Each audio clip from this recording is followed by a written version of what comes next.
everyone. Welcome back to English Pod. My name is Marco. And I'm Erica. And today we are going back in time. That's right. We're visiting the 1950s. All right. So we are going to the year 1950. And, well, we are going to look at some of the typical and common words and phrases that were used back in that year. Yes. All of these words and phrases you might still hear today, but they are really a little bit old-fashioned. All right, so we have some words that we need to look at before we listen to our dialogue. So let's look at these words in vocabulary preview. Vocabulary preview. We have two words we're going to hear in the dialogue. The first one, sock hop. Sock hop. A sock hop. Okay, now this is very old-fashioned and probably not used anymore. No, not used anymore. But a sock hop is a school dance. Okay, so all the kids after school would get together and dance rock and roll in the gym or something. Yep. Mm-hmm. And, well, it's very popular and very common among American culture in those days. Yes, in 1950. So you would still maybe see this in a movie or something like that. Yep. And our second word is still used today. Sadie Hawkins dance. A Sadie Hawkins dance. All right, a Sadie Hawkins dance. So a Sadie Hawkins dance is a dance when the girls ask the guys to be their date. Okay, so it's a party, and the guys don't invite the girls. No, the girls invite the guys. Okay, so it's a little bit of a reverse of roles there. Yes. That's interesting. So in this case, the girls have to come up to the guys and say, hey, do you want to go to the dance with me? Mm-hmm. Very good. So this still happens today in North America, so you will probably hear it sometime. And I guess now we could listen to our dialogue for the first time, and it takes place at a high school.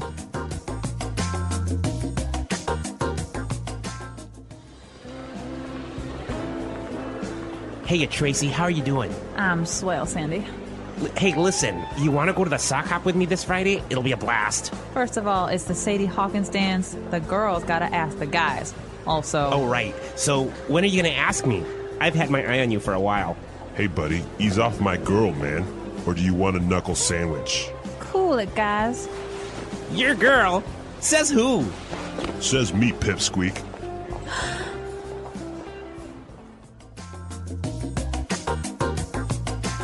All right, so a little bit of a discussion over a girl, very common as well. Yes, yep. So we're going to be looking at some of these words that were maybe a little bit difficult in the dialogue in language takeaway.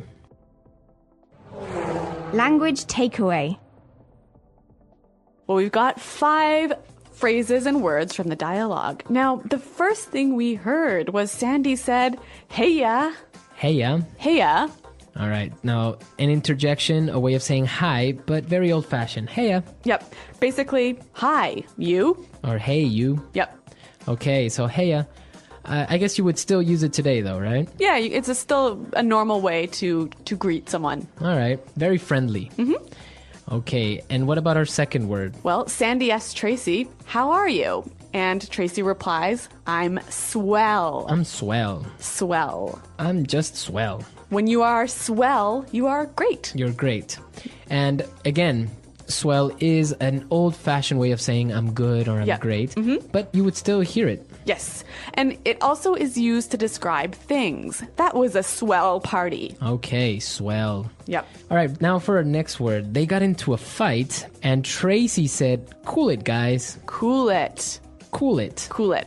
So why don't we listen to some examples of cool it before we explain it? How's it going? Pretty swell, actually. You? Can't complain. What's up? Just finished a project. Thinking about calling it a day. Already? It's not that late. Yeah, but I'm beat. Feels like a good time to call it. Fair enough. Was it a tough project? Not really, but it took longer than I thought. At least it turned out swell, right? Oh, for sure. I'm happy with it. Nice. So, what's the plan now? Head home, maybe watch something and just chill. Sounds like a swell idea. Yeah, what about you? Not much. Might call it early, too. Early night? That's unusual for you. True, but I need it. Been a long week. Totally get that. Rest up. Will do. Enjoy your evening. Thanks.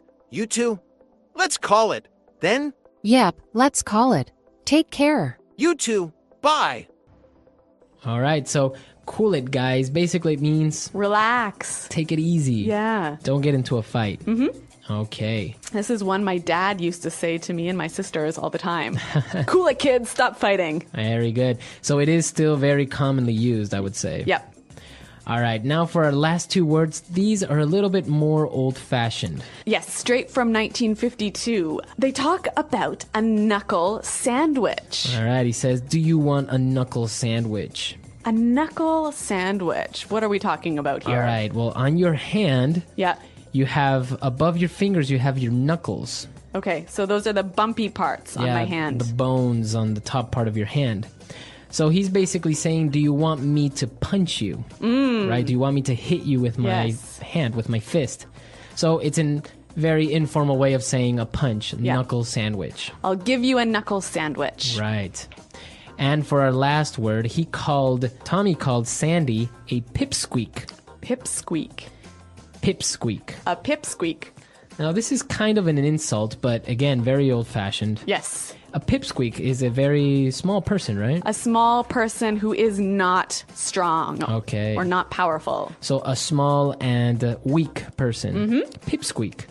I guess nowadays you can still call somebody pipsqueak, but maybe in a lighter sense. It would be a little bit funny to call someone a pipsqueak. Okay, so a pipsqueak.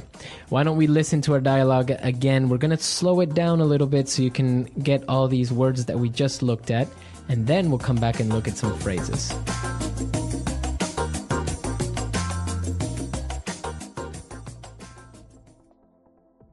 Hey, Tracy. How are you doing? I'm swell, Sandy. Hey, listen. You want to go to the sock hop with me this Friday? It'll be a blast. First of all, it's the Sadie Hawkins dance. The girls gotta ask the guys. Also... Oh, right. So, when are you going to ask me? I've had my eye on you for a while. Hey, buddy. Ease off my girl, man. Or do you want a knuckle sandwich? Cool it, guys. Your girl? Says who? Says me, pipsqueak.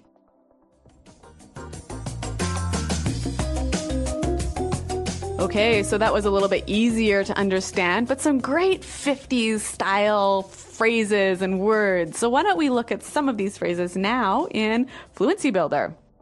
Fluency Builder. All right, on Fluency Builder today, we're going to look at 3 phrases. Why don't we start with the first one? Sandy said that the party will be a blast. It'll be a blast. It'll be a blast. To be a blast. So if something is a blast, it's very fun. It's entertaining. Yes, really, really fun. Okay, so the party was a blast. I had a great time last night. It was a blast. Okay, very good. So very fun times. Yep. And you'll still hear this phrase used today. Now, the next one. So Sandy said he had his eye on Tracy. He said, I've had my eye on you. To have your eye on someone. So if I have my eye on the new iPhone that came out. You are watching it carefully because you want it. Okay, so I'm keeping my attention on it because I want it. I have my eye on that sweater because it's on sale. Okay, so you really want that sweater. Yep. All right. So to have your eye on something or on someone, right? And for our last phrase, Tommy told Sandy, hey, buddy, ease off my girl. Ease off. Ease off. Ease off. All right, so why don't we listen to some examples of how we could use ease off, because it might be a little bit tricky, and then we'll come back and talk about it. Hey, you look stressed. Everything okay? Just a lot going on lately. Maybe you need to ease off a bit. Easier said than done. Seriously, you can't keep pushing like this. I know, but there's so much to finish. Can you ease off one project and focus on the others? I could try, but I hate leaving things halfway. Sometimes, easing off is better than burning out. Yeah, you're right. It's just hard to step back. Start small. Ease off your schedule for a day. A day sounds nice. I could use it to recharge. Exactly. Even a short break helps. What do you do when you need to ease off? I usually go for a walk or watch something light. That sounds relaxing. It is. You should try it. Just ease off and enjoy the moment. I'll give it a shot. Thanks for the advice. No problem. Let me know how it goes. Will do. Time to ease off and breathe a little.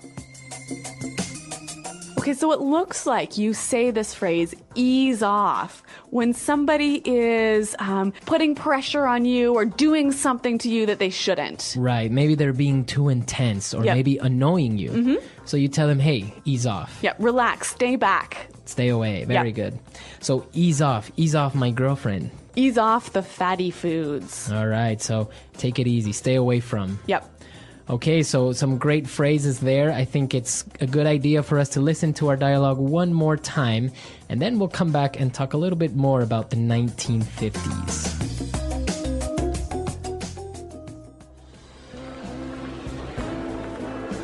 Hey, Tracy, how are you doing? I'm swell, Sandy. Hey, listen, you want to go to the sock hop with me this Friday? It'll be a blast. First of all, it's the Sadie Hawkins dance. The girls gotta ask the guys.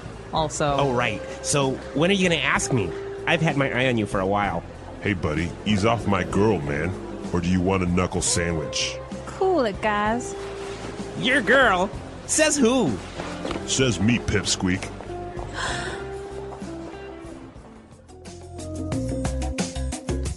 Okay, so the 1950s, a nice era, and this is the first of a small series that we're going to have of different words and phrases that were used back in the 1950s, 1960s, 1970s, etc. That's right. So a little bit more time travel is coming up here in English Pod. Exactly, because a lot of these phrases are still used, and you might even see them in movies, or if you're talking to somebody that was maybe born in these eras, they might even still use them today. That's right. The English Pod Audio Review. Listen to the meaning, then say the vocabulary word. Hi, you. Informal. Heya. Really good. Swell. Dance is held usually in high school gym or cafeteria. Sock hop. A very fun time. A blast. An informal dance usually in high school where girls invite boys. Sadie Hawkins dance. Focus your attention on something you want. Have one's eye on someone. Stop putting pressure on someone. Ease off. A punch. Knuckle sandwich. Relax. Take it easy. Cool it. Someone who is not important. Pipsqueak. Get really angry and explode. Go ape. Be really happy. Be on cloud nine. A very cool person. Cool cat. Movie or film. Flick. A person who is not fun. Party pooper. It's no problem. No sweat. Let's try that faster. Dance is held usually in high school gym or cafeteria. Sock hop. Be really happy. Be on cloud nine. Someone who is not important. Pipsqueak. Stop putting pressure on someone. Ease off. An informal dance usually in high school where girls invite boys. Sadie Hawkins dance. A very fun time. A blast. Get really angry and explode. Go ape. Hi, you. Informal. Heya. A punch. Knuckle sandwich. Really good. Swell. Focus your attention on something you want. Have one's eye on someone. A person who is not fun. Party pooper. A very cool person. Cool cat. Relax. Take it easy. Cool it. It's no problem. No sweat. Movie or film. Flick. Now say the word and hear it in a sentence. Swell. We had a swell time at the party last night. Swell.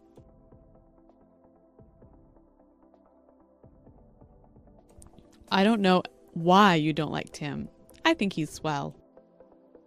Swell. Bowling tonight sounds like a swell idea. A blast. Roger and I went to the park and played soccer. We had a blast. A blast. Every time Josh and Carl get together, they have a blast. A blast. Come on, let's go to the carnival. It will be a blast.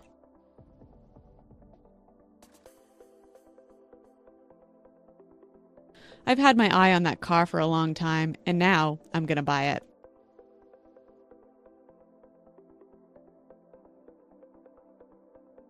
I've had my eye on that new TV. I'm going to buy it when it goes on sale.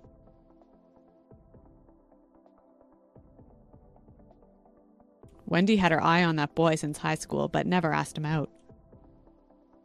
Ease off. You need to ease off the junk food. Ease off.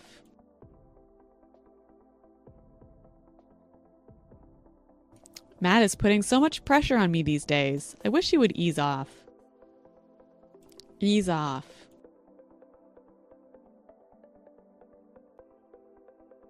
You're pushing Susie too much. You should ease off a bit. Cool it. Just cool it. Now is not the right time to get angry. Cool it. You need to cool it and stop yelling at me. Cool it. Don't cry, Pam. Just cool it. It'll be okay.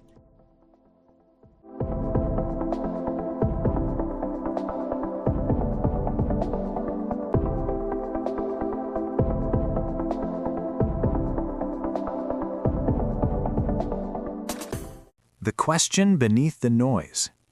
Are you following your goals, or are you simply moving forward because stopping feels uncomfortable? This question sits beneath the noise of everyday life, rarely asked directly, often avoided entirely. Modern life rewards motion. We celebrate productivity, ambition, and visible progress, but we seldom examine direction. As long as we appear to be moving forward, few people question where we are going, including ourselves. From an early age, goals are presented as milestones rather than meanings. Good grades lead to good universities. Good universities lead to good jobs. Good jobs lead to financial security and social approval. Each step appears rational, even responsible, but somewhere along the way, intention quietly disappears. The problem is not that these paths are wrong. The problem is that they are often unexamined. When goals are inherited rather than chosen, life becomes efficient but shallow. You perform well, meet expectations, and still feel an underlying sense of misalignment, a feeling that something important is being postponed indefinitely. This is not a failure of discipline or gratitude. It is a failure of alignment. Following your goals is not about chasing passion in a reckless way. It is about understanding what gives your effort meaning. Without that understanding, even success can feel strangely hollow. You achieve what you set out to achieve, only to discover that the achievement itself doesn't answer the deeper questions. This podcast is an invitation to slow down mentally, even if your life remains fast. It's an invitation to reflect, not judge, because the most important shifts rarely begin with action. They begin with awareness. Where goals really come from. To ask whether you are following your goals, you must first confront an uncomfortable truth. Many of your goals may not actually be yours. Human beings are shaped long before they are self-aware. Family expectations, cultural narratives, economic realities, and social comparison quietly define what is considered acceptable, impressive, or safe. Over time, these influences solidify into goals that feel personal but are in fact borrowed. Conditioned goals sound practical. They are easy to justify and difficult to question. They come with social reinforcement and clear metrics for success. Achieve this title, reach that income, maintain this lifestyle. Each milestone provides temporary reassurance, proof that you are doing what you're supposed to be doing. Authentic goals behave differently. They are often inconvenient. They may conflict with stability, challenge identity, or require redefining success entirely. Authentic goals are not always exciting. Sometimes they are demanding, slow, and deeply personal. They do not guarantee recognition, but they offer coherence, a sense that your actions reflect your values. The tension between conditioned goals and authentic goals creates internal conflict. One prioritizes safety and approval. The other prioritizes meaning and integrity. Ignoring this conflict does not make it disappear, it simply pushes it underground, where it manifests as dissatisfaction, burnout, or quiet resentment. Following your goals means taking responsibility for authorship. It means acknowledging influence without surrendering agency. It means choosing consciously rather than defaulting automatically. This level of clarity requires honesty, and honesty is rarely comfortable. But without it, goals become distractions rather than directions. The psychological cost of misalignment. The cost of not following your goals is not always dramatic. It rarely announces itself loudly. Instead, it accumulates quietly over time. At first, misalignment feels like restlessness. You stay busy, but the satisfaction fades quickly. Achievements feel lighter than expected. Motivation requires increasing effort. You begin to rely on external rewards to maintain momentum, praise, status, financial incentives, because internal motivation is weakening. Psychologically, this creates fragmentation. The person you present to the world and the person you experience internally begin to diverge. You may function effectively while feeling disconnected from your own life. This dissonance is exhausting, even if you can't immediately explain why. Many people mistake this exhaustion for a need to work harder, optimize more, or set bigger goals. In reality, the issue is not capacity, it's direction. Energy flows naturally when effort aligns with purpose. When it doesn't, even small tasks feel heavy. Regret, when it eventually appears, is rarely about failure. It is about omission. The conversations not had, the paths not explored, the risks postponed until someday. Over time, postponed goals don't disappear. They turn into self-doubt. Following your goals does not eliminate difficulty, but it transforms difficulty into something meaningful. Struggle becomes part of growth rather than evidence of error. Realignment as a long-term practice. Following your goals is not a single decision. It is a continuous practice of realignment. Realignment begins with asking better questions, not demanding immediate answers. What consistently holds your attention? What kind of problems do you feel drawn to solve? What activities make time feel substantial rather than empty? These questions point toward values, not fantasies. Realignment often requires letting go of outdated identities, letting go of external approval, letting go of timelines that were never truly yours. This can feel like loss, even when it is necessary. Importantly, following your goals does not require dramatic reinvention. It often begins with small, deliberate shifts, redefining success, adjusting priorities, setting boundaries, or reclaiming time for what matters. Direction changes first, speed comes later. The most fulfilled individuals are not those who avoided uncertainty, but those who developed a relationship with it. They chose direction over comfort, alignment over appearance, and meaning over momentum. So return to the question, not once, but regularly. Are you following your goals, or are you simply staying busy? Because movement without direction is noise, and a well-chosen direction can sustain you for a lifetime.